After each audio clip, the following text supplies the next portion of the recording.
World news کی ناظرین السلام علیکم۔ آج کی ورلڈ نیوز کی ہیڈ لائن، جیسے کہ آپ جانتے ہیں 2024 کا الیکشن ہو اور اس کے بارے میں جاوید ہاشمی کو ٹویٹ۔ جاوید ہاشمی نے کہا ہے کہ شریف خاندان اور نواز شریف ایک قید خاتون ڈاکٹر یاسمین رشید سے ہار چکے ہیں، انہیں اپنی ہار تسلیم کرنی چاہیے، لیکن وہ باضد ہیں لیکن اپنی ہار تسلیم نہیں کرے۔ جاوید ہاشمی کا اور کہنا ہے کہ اس وقت پاکستان تحریک انصاف جیت چکی ہے اور پنجاب میں وزیر اعلیٰ کا پی ٹی آئی نے اعلان کر دیا گیا ہے۔ پی ٹی آئی کی جانب سے وزیر اعلیٰ کے امیدوار میاں اسلم اقبال ہوں گے اور اس کے بارے میں پریس کانفرنس کرتے ہوئے بیرسٹر گوہر علی نے کہا کہ پنجاب کے امیدوار میاں اسلم اقبال ہوں گے اور کے پی کے امیدوار سالار کاکڑ ہوں گے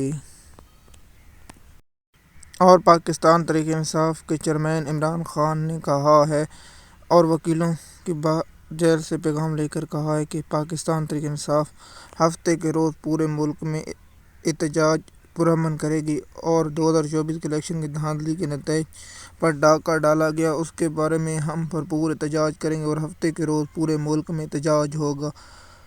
اور میڈیا سے گفتگو کرتے ہوئے شیر ضلع مروت نے کہا کہ احتجاج پرامن ہوگا، جو اس احتجاج کو کرے گا اس کو پی ٹی آئی کارکن روکنا چاہیے۔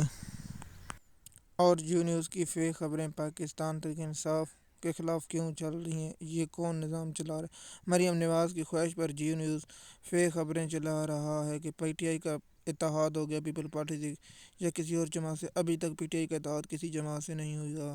آج کی ہیڈ لائن ختم ہوئی، آگے ہم آپ کو روزانہ کی بنیاد پر ایسی خبریں دیں گے۔